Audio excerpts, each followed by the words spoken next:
Get me The story of 500 the shares Great of Apex Depression Industries begins not now. with a slow decline, but with a sudden, almost cinematic Did you see collapse. that jump in On Transglobal? October 24, 1929, later known as Black Thursday, the American stock market imploded in a frenzy of panic. Ordinary people, bankers, and seasoned investors alike watched in horror as billions of dollars disappeared seemingly overnight. To understand the shock, we must first grasp the optimism, and the dangerous hubris, of the 1920s.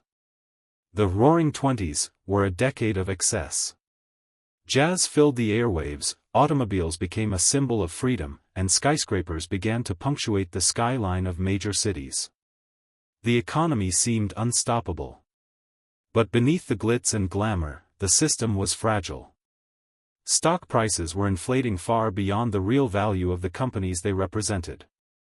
Speculation became a national pastime. Investors borrowed money to buy more stocks in a practice known as buying on margin. For every dollar they invested, they could borrow multiple times that amount, hoping the market would keep rising. Most of the public didn't realize how precarious the situation had become. October 24 started like any other day. The market opened strong, but rumors of instability triggered mass selling. Panic spread faster than anyone anticipated. Bankers attempted to stabilize the market by pooling millions of dollars to buy stocks, a desperate effort to restore confidence. For a brief moment, the market stabilized, but it was only a temporary reprieve. By the end of October 29, Black Tuesday, the stock market had plummeted by nearly 12, erasing the wealth of countless Americans and shaking the global financial system. The immediate victims were investors, but the ripple effects extended far beyond Wall Street. Small businesses lost access to credit, banks faced insolvency, and unemployment began to rise. For families, the losses were more than financial, they were existential. Homes were foreclosed, savings evaporated, and life as people knew it changed in a matter of days. Diaries from that period reveal the confusion and disbelief. "We thought it was a bad dream," one woman wrote. "By nightfall, our future was gone."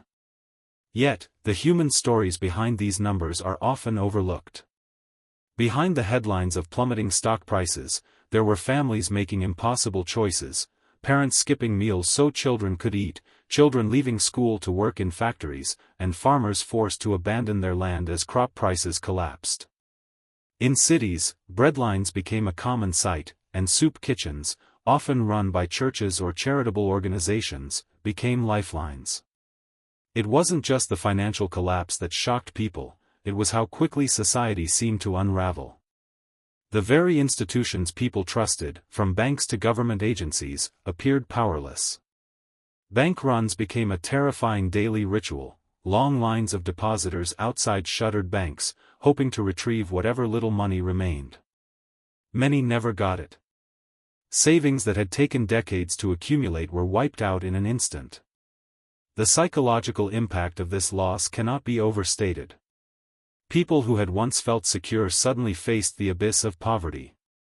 Interestingly, some of the wealthiest individuals survived the crash, often by sheer luck or strategic foresight.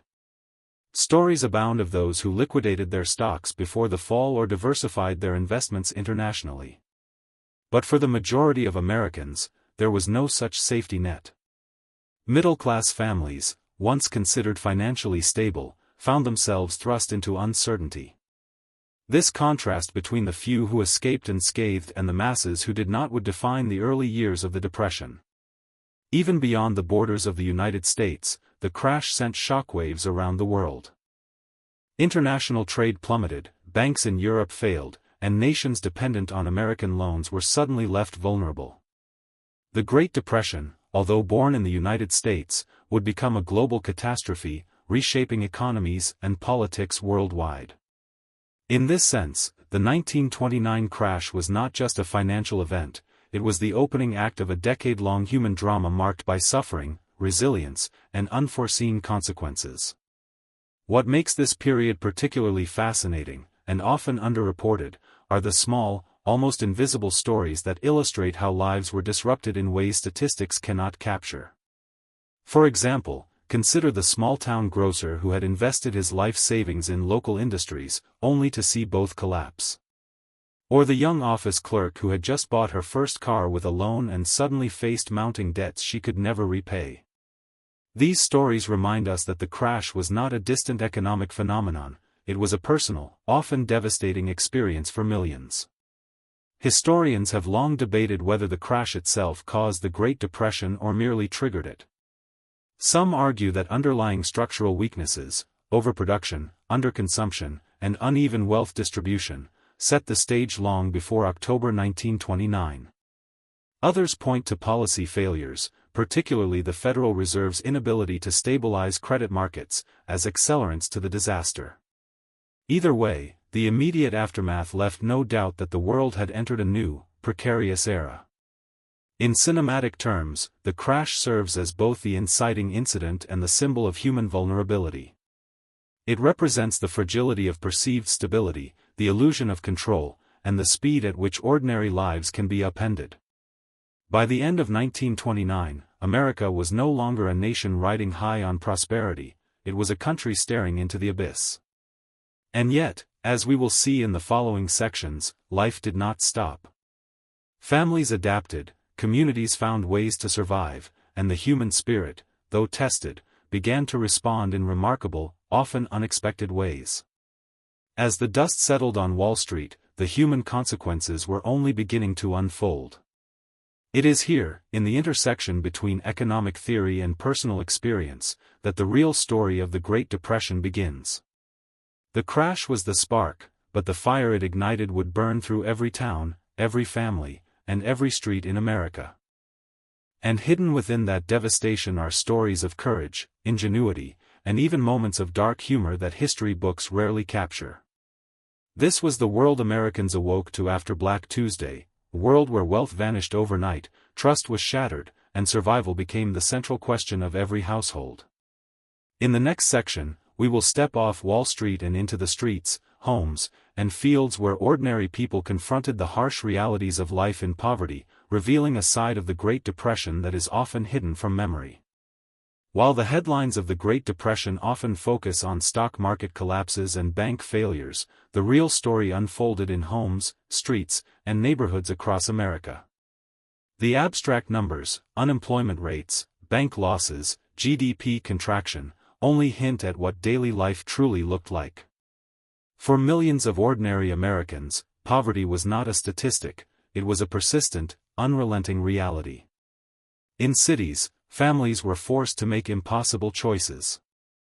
One mother might skip meals so her children could eat, another might sell or pawn cherished household items for a few dollars to buy bread. Shantytowns, ironically dubbed Hoovervilles, sprang up on the outskirts of urban centers. These makeshift communities were named with bitter irony after President Hoover, whom many blamed for the crisis. They were constructed from discarded lumber, tar paper, and scrap metal, often built on abandoned lots or near railways. Inside, families lived in tiny spaces, sometimes sharing one small room with strangers, yet these hovels became hubs of resilience, mutual aid, and secret ingenuity. Food insecurity was pervasive. Soup kitchens, often operated by churches, local charities, or volunteers, became lifelines for countless Americans. Yet access was never guaranteed. Lines stretched for blocks, and many who arrived too late went hungry. Parents invented creative ways to stretch limited rations: mock meat, made from bread, oatmeal, and occasionally beans, or potato loaf, baked from scraps. Recipes from the era, preserved in letters and newspapers, reveal a grim creativity born of necessity. Rural areas were no less devastated. Farmers faced plummeting crop prices that made even the most abundant harvest worthless. Families who had once been self-sufficient found themselves in debt, unable to sell crops at prices that would cover costs. Dust Bowl conditions in states like Oklahoma, Texas, and Kansas compounded the misery, turning fertile fields into choking clouds of dust. Entire communities were uprooted as families migrated westward in search of work, carrying their hopes and belongings in overloaded trucks, wagons, or on foot. Children felt the weight of poverty acutely. Many left school to work, delivering newspapers, tending livestock, or helping in family businesses. Those who stayed in school often did so under conditions most would consider unimaginable today: threadbare clothing, shoes with holes, stomachs empty at breakfast.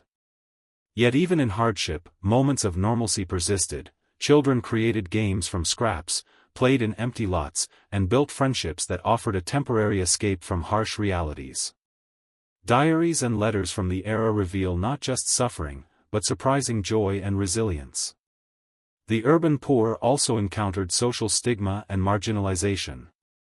Public relief programs existed, but bureaucracy, favoritism, and local politics often limited access. Families who were able to receive help sometimes concealed it, ashamed to appear needy. Meanwhile, those too proud or too poor to ask for assistance faced an invisible struggle, balancing survival with dignity.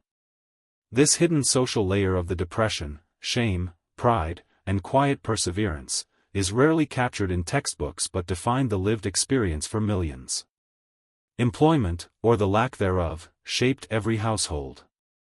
Men who had once been breadwinners found themselves idle and humiliated, wandering from factory to factory, or joining the growing ranks of itinerant laborers. Women increasingly took on informal work, laundry, sewing, or domestic service, to keep families afloat. And yet, the work that was available often came with grueling conditions and meager pay, a stark contrast to the illusion of prosperity many had believed in just a few years earlier. One little-known fact of this era is the widespread practice of self-bartering. Families exchanged goods and services instead of cash: eggs for flour, sewing for childcare, or labor for food.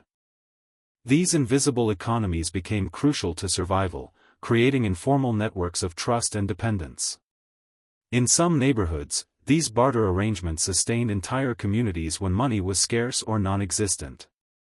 Even amidst scarcity, creativity and human spirit endured. People turned to DIY solutions, patching clothes, making toys from discarded materials, or building furniture from crates and scraps. In apartment buildings or small homes, families learned to repurpose almost everything, from tin cans to old newspapers.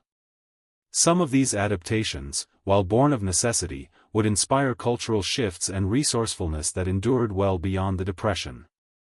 The psychological impact of daily poverty was profound. Constant uncertainty bred anxiety, stress, and sometimes despair. But it also cultivated resilience, ingenuity, and solidarity. Neighbors shared what little they had, communities organized informal schooling, neighborhood kitchens, or group child care to help families survive. These microcosms of cooperation illustrate a hidden side of the Depression. Even when society's larger structures failed, human networks found ways to endure. By examining daily life in poverty, it becomes clear that the Great Depression was not only an economic crisis, it was a human crisis. The hardships were personal, immediate, and often invisible. They transformed childhoods, reshaped families, and tested the very limits of survival. Yet within the struggle, stories of determination, solidarity, and ingenuity emerged, laying the groundwork for the resilience and eventual recovery that would define the decade. As we move into the next section, we will focus on the family unit, the intimate struggles, the heartbreak, and the unexpected strength that defined households during this era. From shattered homes to makeshift kin networks, the human cost of the Great Depression was both immense and deeply personal. Daily life in poverty set the stage for the emotional and social crises that followed, revealing the hidden stories behind every empty pantry, tattered coat, and silent tear. If Section 2 showed the harsh realities of daily life in poverty, Section 3 brings us closer to the heart of the Great Depression, the family. For millions of Americans, the economic collapse didn't just take jobs or money, it tore at the very fabric of households. Families who had once believed in stability, routine, and the promise of upward mobility suddenly faced a world of uncertainty, fear, and impossible choices. The most immediate impact was financial strain. Fathers, traditionally viewed as breadwinners, often lost their jobs and struggled to provide. In small towns and cities alike, men wandered from factory to factory or rode freight trains in search of work. Those who did manage to find employment often endured grueling, low-paying jobs that barely kept food on the table. Diaries from the era reveal a painful truth: many fathers felt a profound sense of shame, believing they had failed their families. One man wrote, "I can feed my pride, but I cannot feed my children." Mothers carried the weight of survival in equal, if less visible, ways. They stretched food, patched clothes, and sometimes took on outside work as laundresses, seamstresses, or domestic help. Women often became the invisible backbone of their households, balancing frayed budgets and worn-down spirits. Some resorted to sewing homemade diapers, handcrafting toys, or growing small gardens to supplement meager rations. Every act of resourcefulness became a lifeline. Yet, even with Herculean effort, the emotional toll on mothers was immense. Anxiety and depression were common, as they bore witness to their children's suffering. Children were perhaps the most vulnerable, yet often the most resilient. Many left school early to work in factories, deliver newspapers, or help in family businesses. Others went hungry or wore patched and hand-me-down clothing to avoid shame at school. Letters and oral histories reveal small, quiet acts of bravery: a child who shared their lunch with a younger sibling, a teenager who worked nights to keep the lights on at home. Yet this resilience came at a cost. Many grew up with lasting trauma, shaped by scarcity, responsibility, and loss at a young age. The Depression also reshaped family structures. Extended families, once spread out, were often forced to live together under one roof. Grandparents, aunts, uncles, and cousins became crucial support systems, sharing housing, food, and labor. In some cases, this closeness forged stronger bonds; in others, it exacerbated tension, as cramped living conditions and financial stress tested patience and trust. Families had to renegotiate roles and responsibilities in ways that had rarely been necessary before. Some families faced impossible decisions. With no means to feed their children, some parents reluctantly sent them to live with relatives or into foster care. Stories of children being temporarily adopted or sent to work on distant farms were tragically common. In other cases, families migrated in search of better opportunities, leaving behind communities, neighbors, and even part of their history. The human cost of these decisions is difficult to quantify but deeply felt, leaving scars that persisted for decades. Depression-era family life was also marked by subtle social judgments.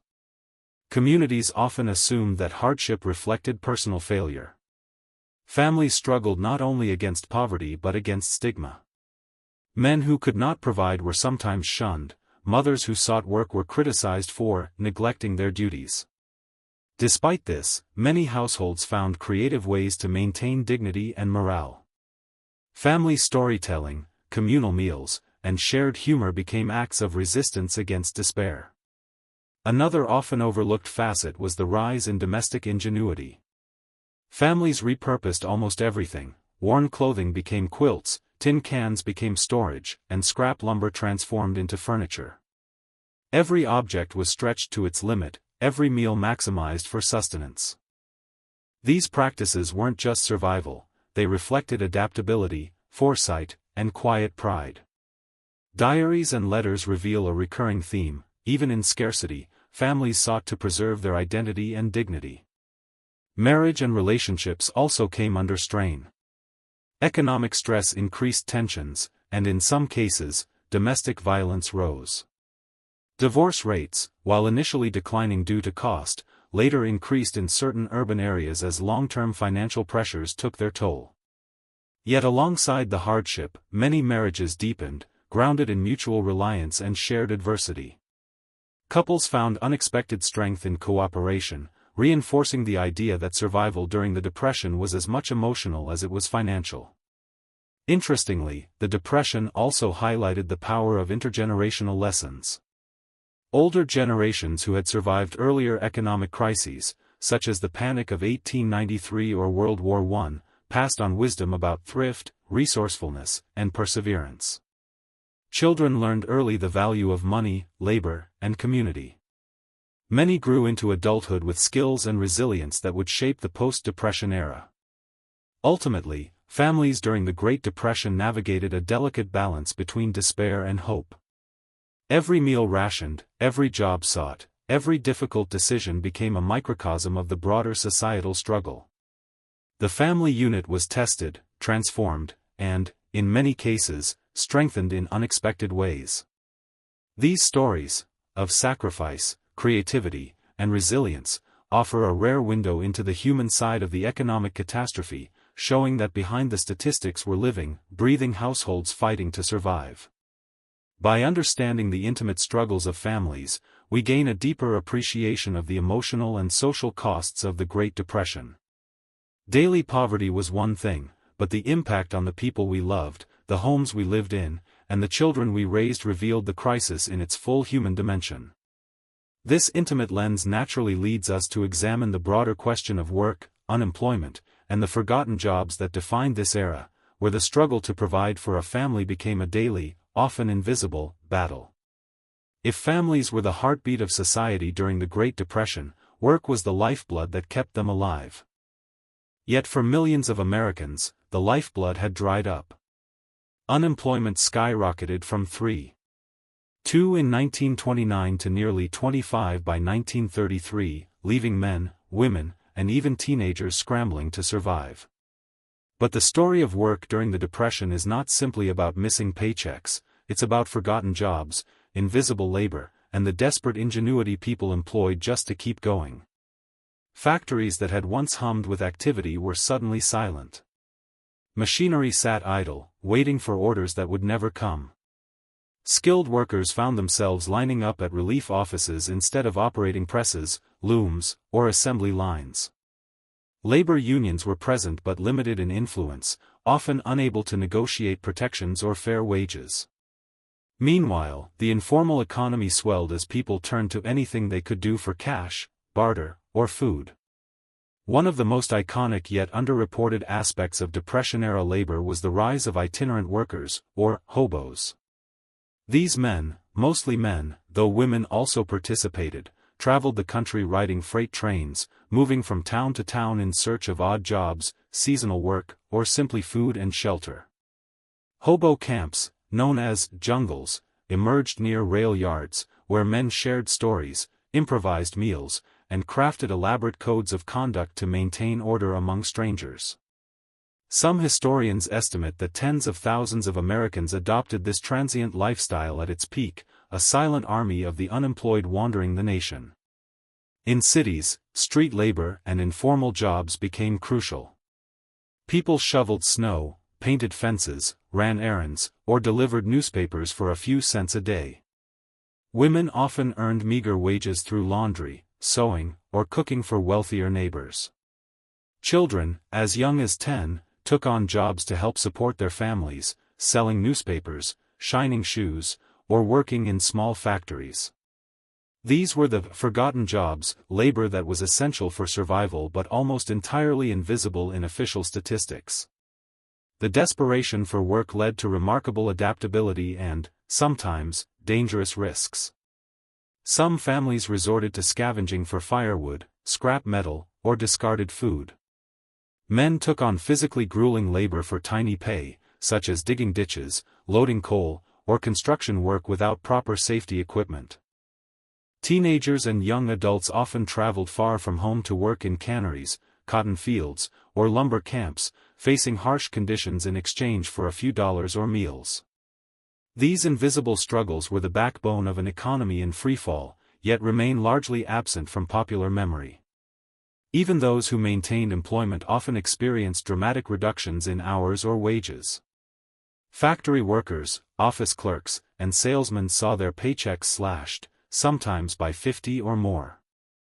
Middle-class families that had previously enjoyed stability were suddenly forced into financial improvisation, juggling multiple jobs or relying on barter to make ends meet. In many cases, women quietly shouldered the burden, taking in sewing work, childcare, or domestic labor while their husbands faced unemployment and stigma. Agricultural work faced its own catastrophe. Farmers already reeling from falling crop prices were further devastated by the Dust Bowl, which turned fields into choking clouds of dust and forced many to abandon their land. Sharecroppers and tenant farmers, who had lived on subsistence, were left destitute when landlords could no longer pay wages or sell crops. Migrant laborers became a visible feature of the Depression, traveling long distances to pick fruit, cotton, or vegetables for pennies, often under exploitative conditions. Their labor was critical to local economies, yet their hardships were largely ignored by the press. Interestingly, the Depression also gave rise to entirely new forms of work that were both desperate and inventive. Children organized neighborhood businesses, selling small handmade items, performing odd jobs, or recycling scrap materials. Adults bartered skills informally. A carpenter might trade repairs for food, a seamstress exchange sewing services for fresh produce. This shadow economy helped millions survive, even if it left little record for historians. Government work programs, initially limited, began to emerge under President Hoover and later expanded dramatically under FDR. Projects like road construction, public buildings, and infrastructure maintenance offered temporary relief, but early programs were small-scale, poorly funded, and often politically contentious. Many families relied on these jobs, however meager, as lifelines.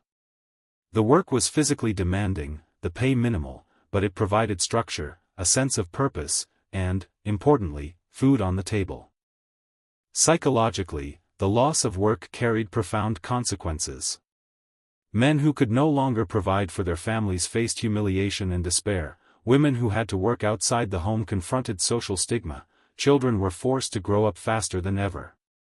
Work was more than income, it was identity, self-worth, and dignity. The absence of stable employment disrupted not only finances but also the social fabric of communities, contributing to tension, mental health crises, and in some cases, family breakdowns. The Great Depression's labor crisis also exposed the inequalities embedded in American society. Immigrants, African Americans, and women were disproportionately affected, often facing discrimination, lower wages, and fewer opportunities. In some industries, entire workforces were displaced or marginalized, revealing how economic collapse exacerbated pre-existing social hierarchies. These hidden dimensions of unemployment shaped social movements, union activism, and political discourse that would influence the country for decades. Ultimately, the story of work during the Great Depression is not just one of loss, it is also a story of ingenuity, resilience, and adaptability. Americans found ways to survive, inventing new forms of labor, barter systems, and community networks to fill the void left by formal employment. From hobo jungles to improvised neighborhood jobs, from migratory farm labor to early government programs, the desperate search for work defined the era in ways that are both tragic and profoundly human. As we move into the next section, it becomes clear that the toll of unemployment was not only economic, it was deeply personal.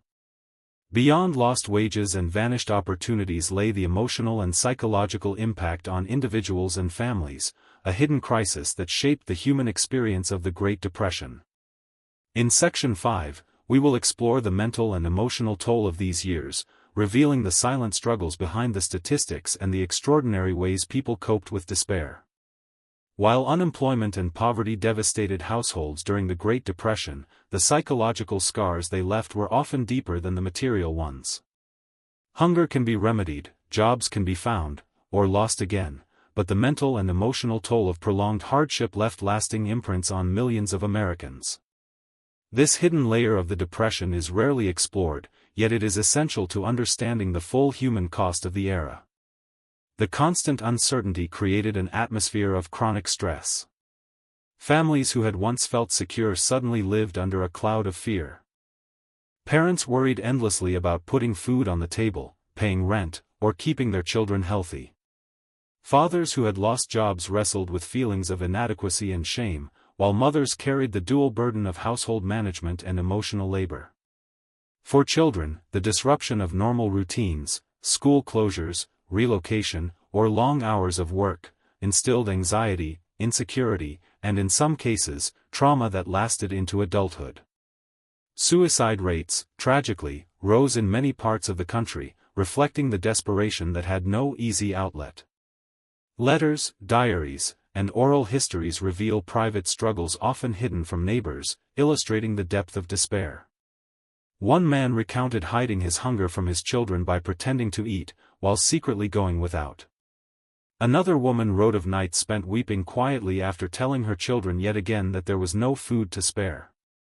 These silent suffering moments, invisible in public discourse, defined the lived experience of millions.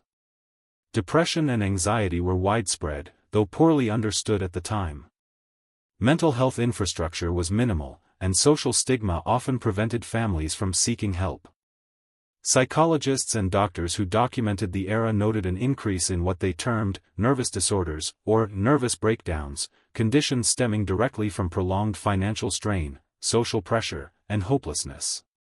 Even those who appeared outwardly resilient were often carrying invisible burdens that affected relationships, productivity, and overall well-being.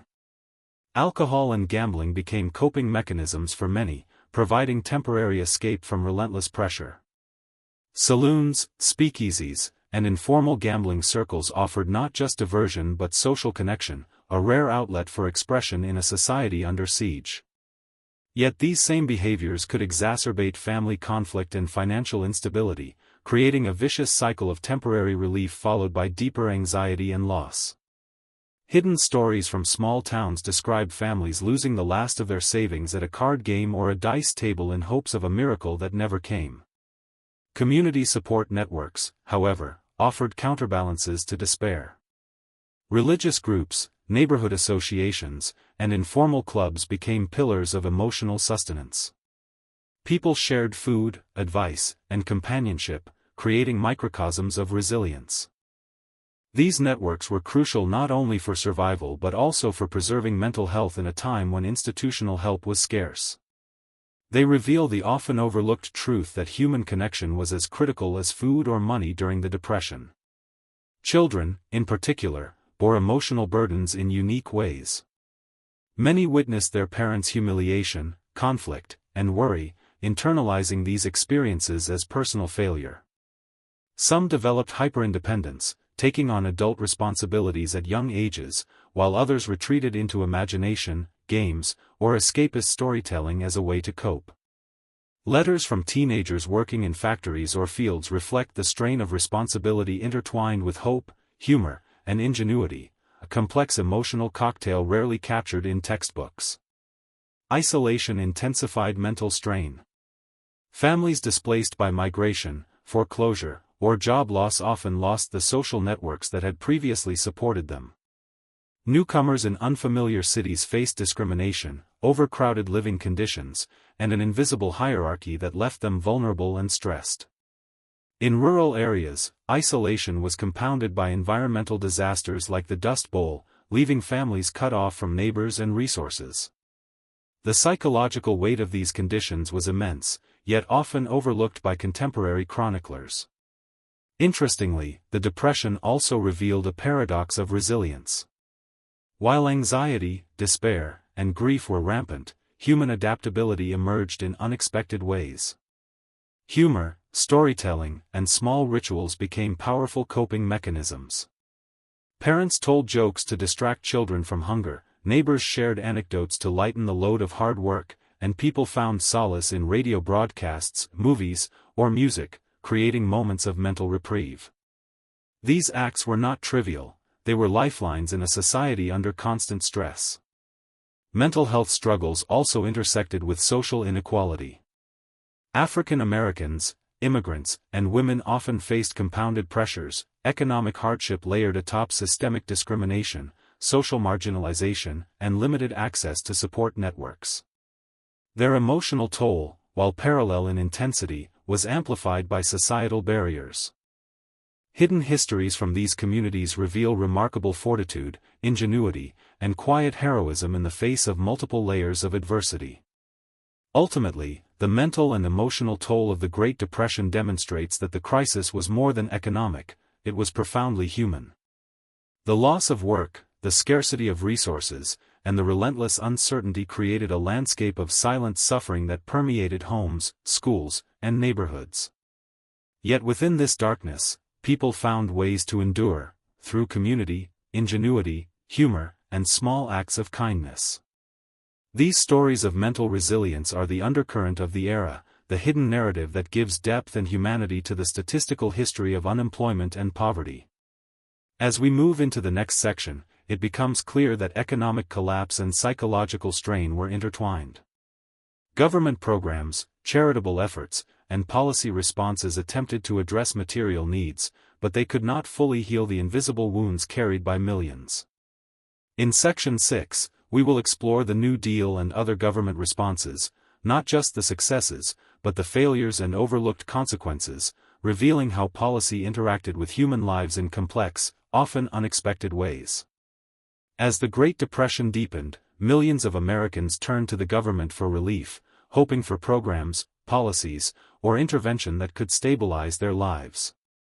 Yet the response was complex, uneven, and often fraught with unintended consequences. From President Hoover's early measures to Franklin D. Roosevelt's New Deal, government intervention reshaped the nation, but not always in ways the public immediately understood or experienced. Herbert Hoover, often criticized for his perceived inaction, was in many ways constrained by ideology and precedent. He believed in voluntarism, asking businesses, charities, and local governments to address the crisis rather than imposing direct federal aid. Early initiatives, like the Reconstruction Finance Corporation, RFC, aimed to stabilize banks and businesses by providing loans, but these measures largely bypassed ordinary citizens. Breadlines grew while the banks Hoover sought to save remained afloat. The disconnect between policy and lived reality fueled public frustration, creating a perception that government was distant and indifferent. Even the programs that did exist often carried bureaucratic hurdles that excluded the very people they intended to help. For example, relief efforts sometimes required documentation, proof of residence, or connections to local authorities, requirements impossible for displaced families or itinerant workers.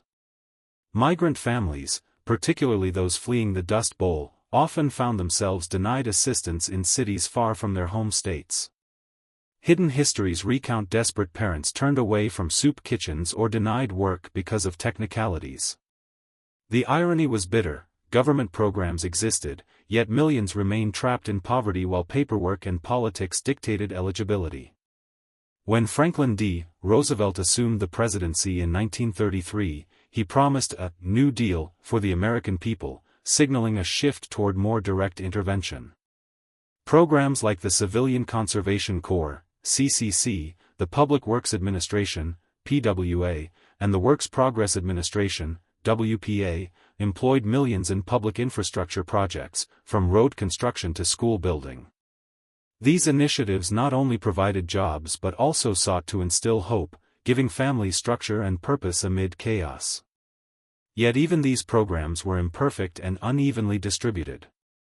Rural areas, women, and minority communities frequently received less aid, exposing social inequities that mirrored those in the private labor market. One of the most underreported aspects of New Deal relief was its patchwork nature. Counties and local administrators often controlled the distribution of funds, creating opportunities for favoritism, corruption, or neglect. Stories abound of families who waited months for promised assistance, only to have resources mismanaged or misallocated. Some communities saw entire projects delayed or cancelled, leaving residents in continued hardship.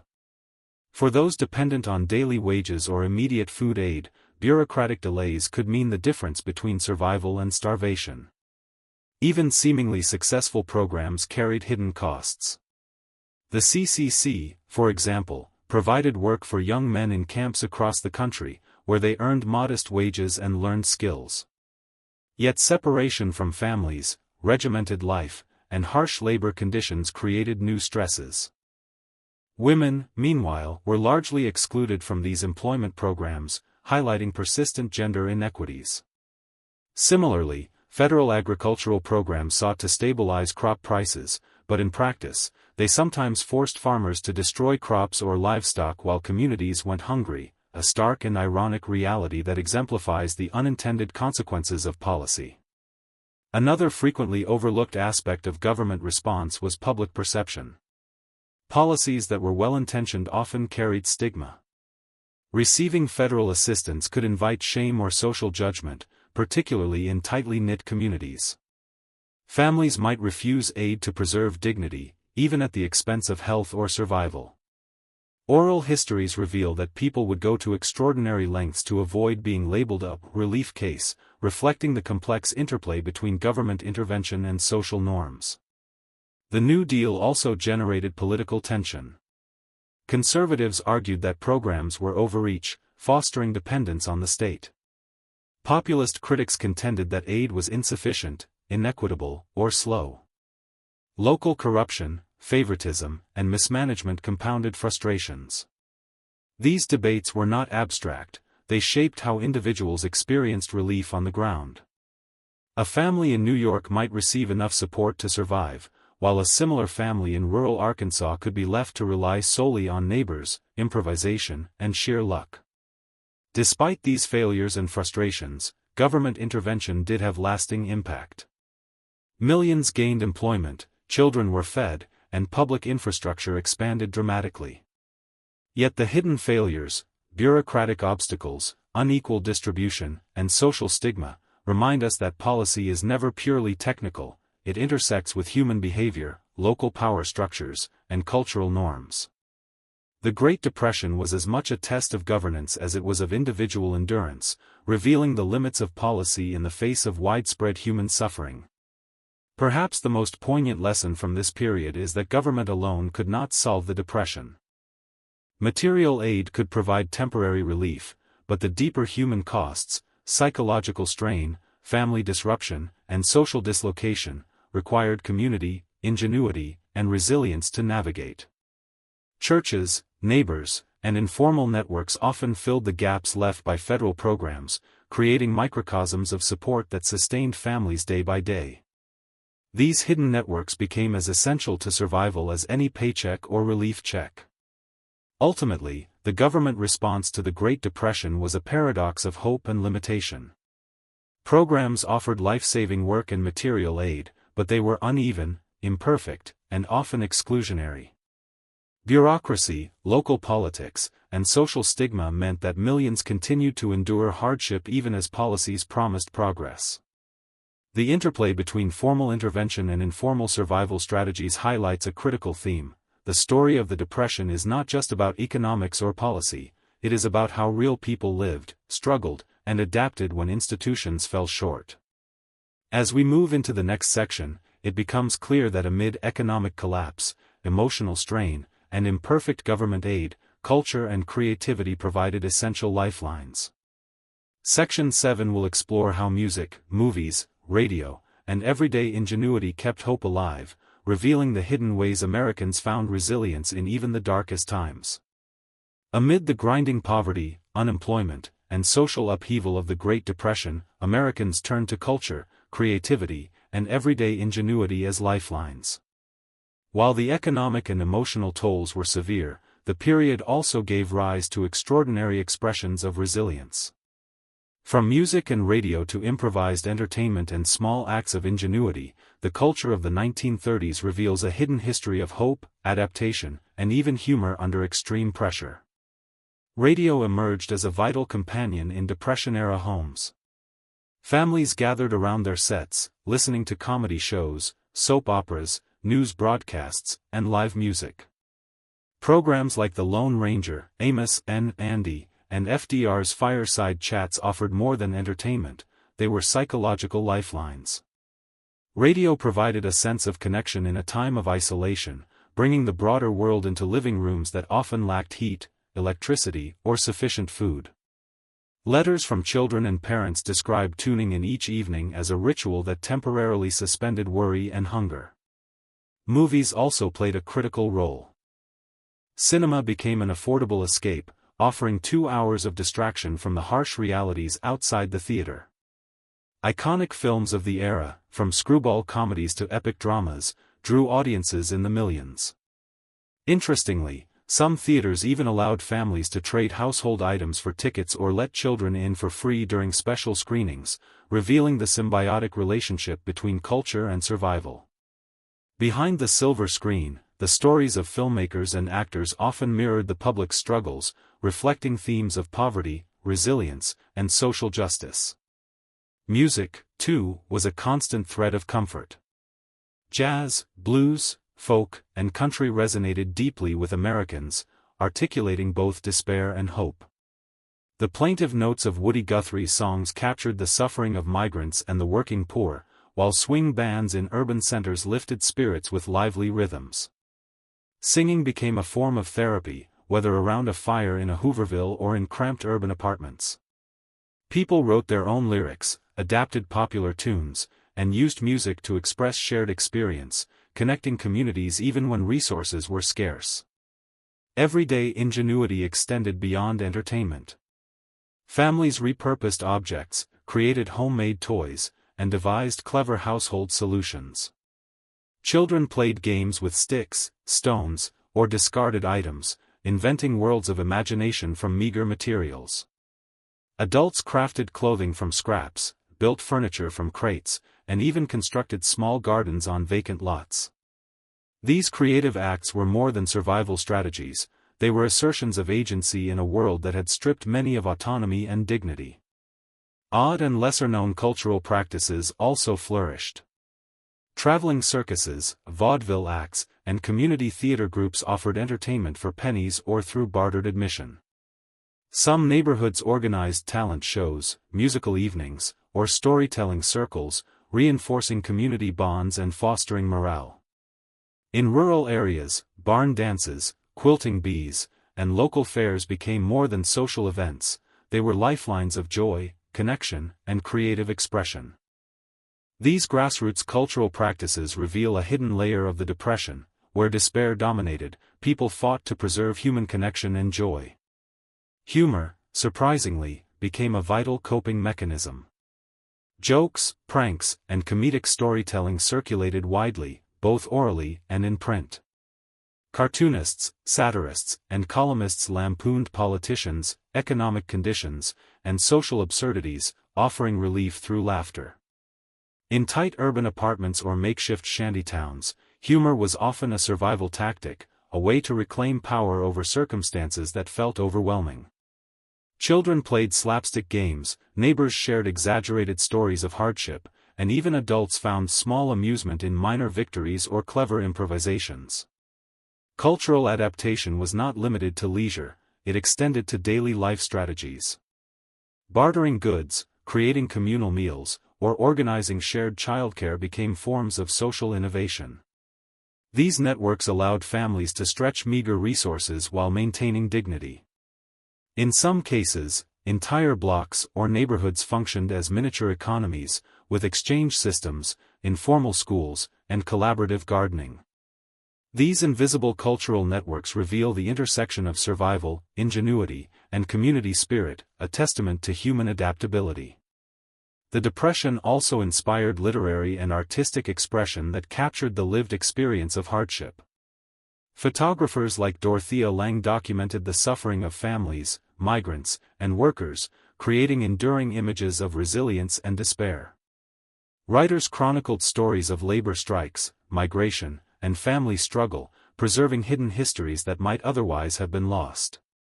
These creative outputs served dual purposes. They offered catharsis for the creators and a mirror for the public, fostering empathy and social awareness. Even amidst scarcity, people sought beauty and meaning. Holiday celebrations were pared down but carefully maintained, birthdays were marked with improvised gifts, and simple rituals, like Sunday walks or neighborhood picnics, retained their importance.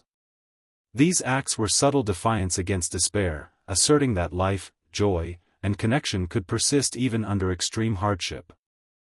They reflect a hidden cultural resilience, the ability of communities to maintain identity, dignity, and hope despite economic collapse. Importantly, cultural life during the Depression was deeply intertwined with social cohesion. Neighborhoods, extended families, and informal networks reinforced each other through shared storytelling, music, and creative labor. These connections were not trivial. They provided emotional scaffolding, practical assistance, and mental relief. The hidden history of Depression-era culture demonstrates that resilience was not solely economic, it was deeply social, creative, and emotional. In sum, the cultural life of the Great Depression was a testament to human adaptability and spirit.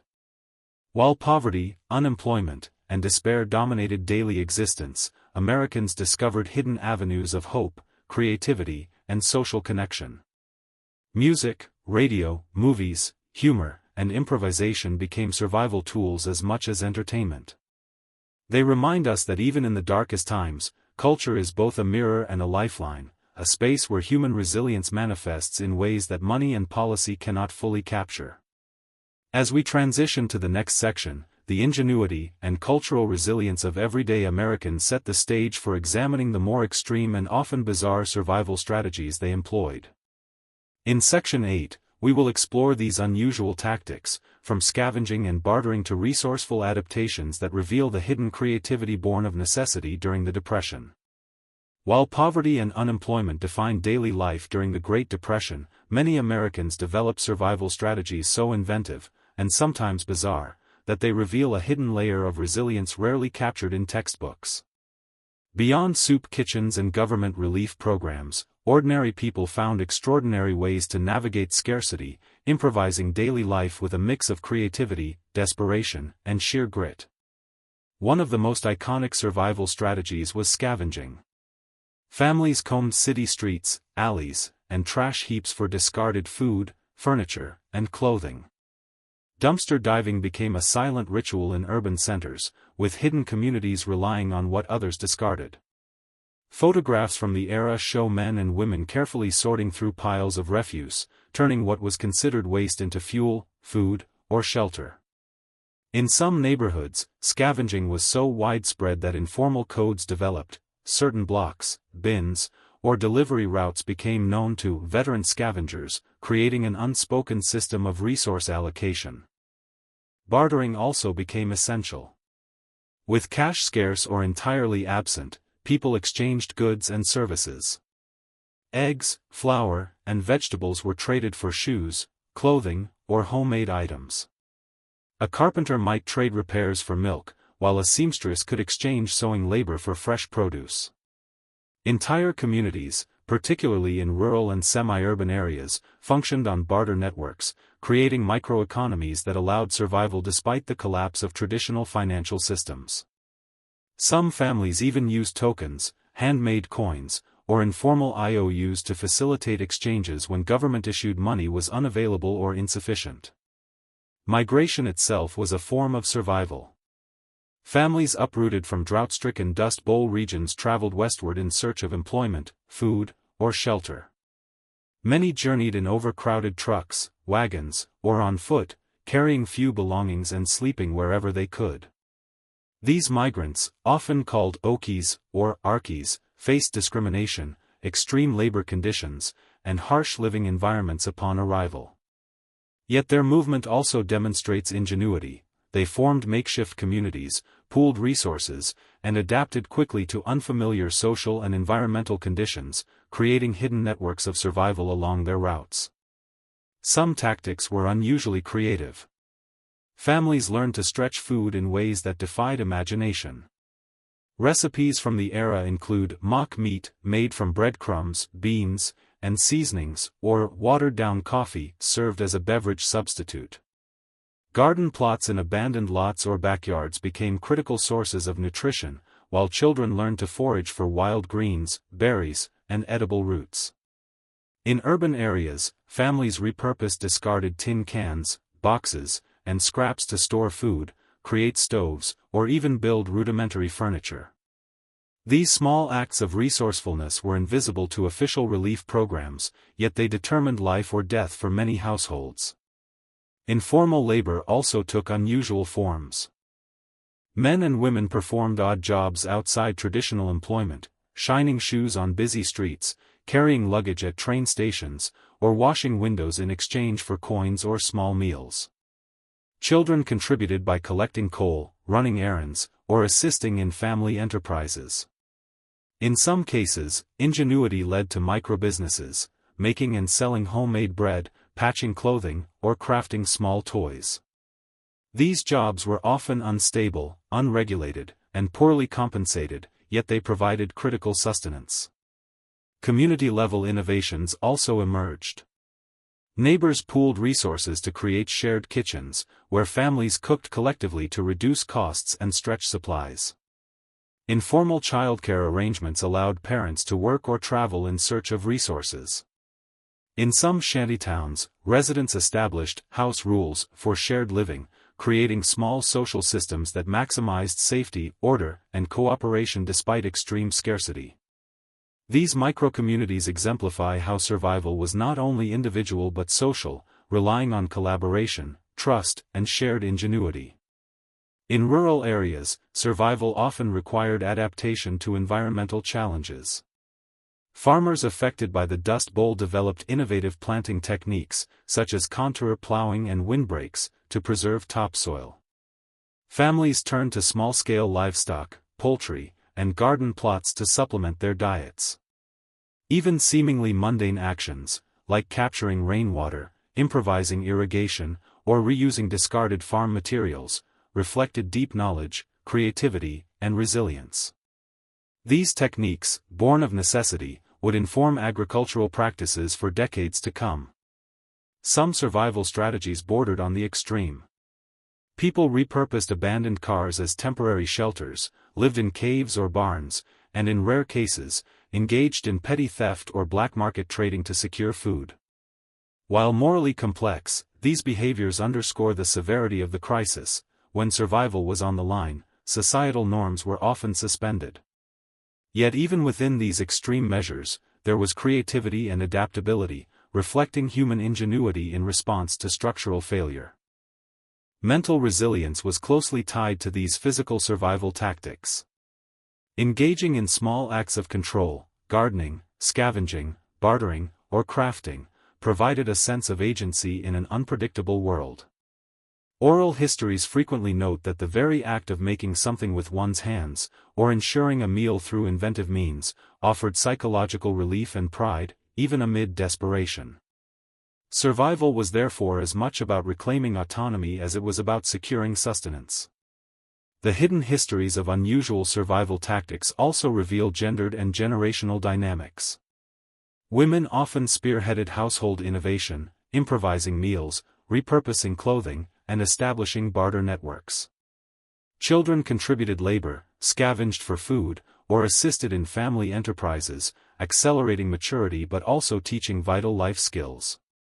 Men navigated public spaces, odd jobs, and migration routes, often facing the stigma of unemployment while asserting agency through resourcefulness.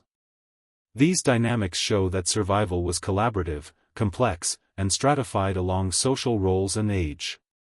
Ultimately, the unusual survival tactics of the Great Depression illuminate the extraordinary creativity of ordinary people. From scavenging and bartering to environmental adaptation, microbusinesses, and communal living, Americans developed strategies that official programs could never fully address. These hidden histories of ingenuity demonstrate that resilience is not merely economic, it is social, psychological, and profoundly human. As we move into Section 9, these survival strategies set the stage for migration and the search for hope. Families and individuals, having mastered resourcefulness, often took to the road in pursuit of opportunity, shaping the demographic, social, and emotional landscape of the nation during this turbulent decade. As the Great Depression deepened, the economic collapse and environmental disasters like the Dust Bowl forced millions of Americans to leave their homes in search of work, food, and survival. Migration became both a physical and psychological journey, an odyssey of desperation, hope, and sometimes heartbreak. These journeys were more than statistics, they were intensely human stories of families navigating uncertainty, prejudice, and new communities, often creating hidden histories that remain little known today. The Dust Bowl, which devastated parts of Oklahoma, Texas, Kansas, and surrounding states, was perhaps the most dramatic trigger for mass migration. Crops failed under relentless dust storms, livestock perished, and soil blew away in clouds that could darken the sky for days. Families who had farmed the same land for generations suddenly found themselves destitute. With no local work and few resources, they loaded their belongings, often only what could fit in a battered truck, wagon, or even a makeshift cart, and set off for perceived opportunities in the West, particularly California. The journeys were arduous. Highways, railroads, and dusty trails were crowded with families traveling hundreds of miles, carrying fragile hopes and heavy burdens. Along the way, they faced physical hardship, illness, and sometimes outright danger. Water and food were scarce, temporary roadside camps were exposed to the elements and lacked sanitation. Diaries and oral histories reveal parents comforting children as storms swept across the plains, or improvising shelter from tarps and scrap lumber, revealing a resourcefulness born of necessity. Upon arrival, migrants often confronted harsh realities that contradicted their expectations of opportunity. In California, local populations sometimes viewed newcomers as competition for scarce jobs, leading to discrimination, hostility, and even violence. Migrant laborers were often paid far less than local workers, forced to live in makeshift shantytowns, and denied access to schools or public services. Despite these obstacles, communities of migrants emerged, forming support networks that provided food, information, and emotional resilience. Churches, charities, and informal clubs became critical lifelines in these hostile environments. Children, in particular, experienced migration as a profound disruption. School attendance was often interrupted, friendships were lost, and routines vanished. Yet migration also offered unexpected lessons: resilience, adaptability, and independence. Teenagers took on adult responsibilities, working in fields, picking fruit, or assisting in family businesses. Some children chronicled these journeys through diaries, sketches, or letters, capturing a perspective of survival, hope, and loss that remains hidden in mainstream histories. Interestingly, migration also reshaped American culture and identity. Migrants brought music, stories, and traditions to new regions, blending cultures and influencing local communities. Folk songs chronicling displacement, labor struggles, and environmental catastrophe became part of the national consciousness. Writers and journalists, including John Steinbeck in The Grapes of Wrath, captured these hidden experiences, translating individual suffering into stories that reflected broader social realities. The emotional resonance of these narratives helped Americans outside migrant communities understand the human dimension of the Depression. Migration was not limited to Dust Bowl refugees. Urban residents affected by unemployment also moved in search of work. Factory closures in the Midwest and Northeast sent workers to ports, mining regions, or other cities where labor demand remained, however sporadic. These internal migrations were less dramatic in scale than the westward Dust Bowl exodus but equally significant in reshaping family structures, community networks, and local economies. Temporary housing, overcrowded apartments, and communal shelters became common features of these migrant experiences. The logistics of migration required ingenuity. Families often shared vehicles, pooled resources, or traveled in caravan-like formations for safety.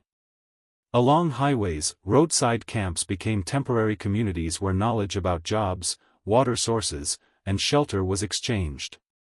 Some migrants carried informal maps, lists of farm owners seeking labor, or letters from friends and relatives who had traveled ahead. These improvised strategies created hidden networks of survival, enabling families to navigate vast distances with minimal resources. Psychologically, migration was a delicate balance between despair and hope. Leaving home, often the land of one's ancestors, was a traumatic decision. Yet the act of movement itself fostered resilience and agency. Families were forced to adapt to new climates, labor conditions, and social environments. Every mile traveled was a combination of risk and possibility, a bet on survival and dignity.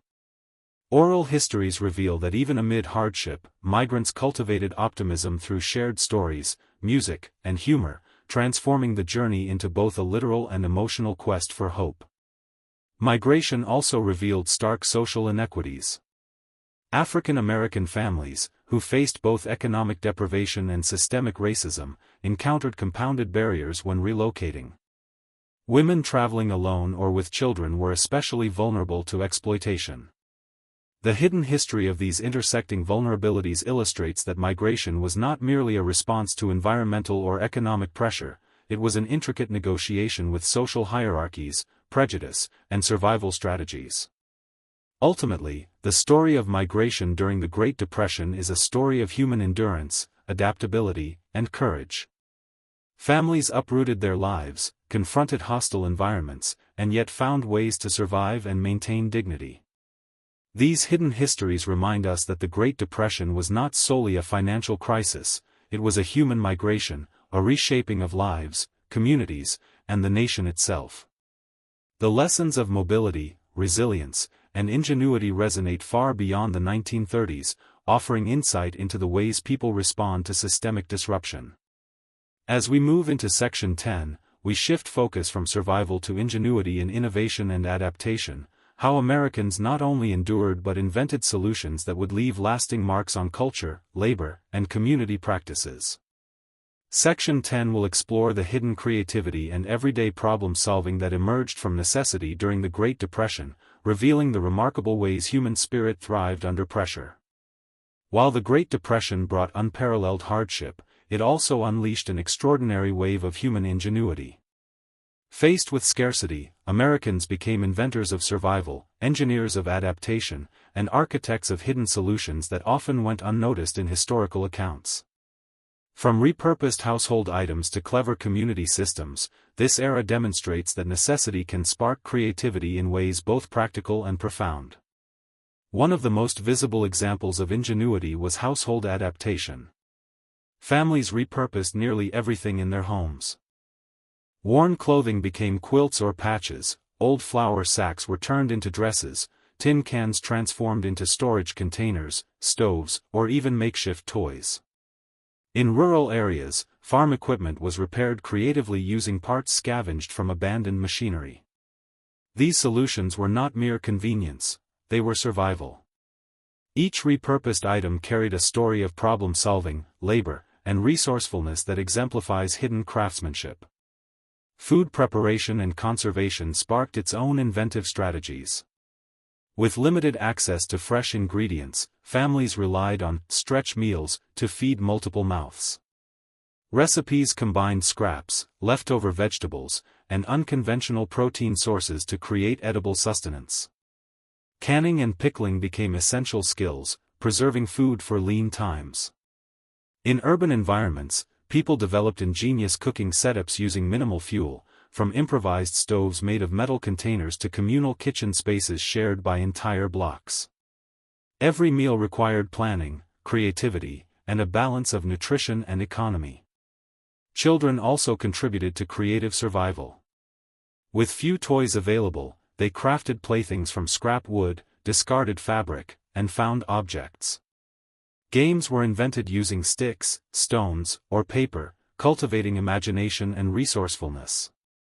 Teenagers often assisted in family enterprises, helping with makeshift markets, sewing, or informal tutoring.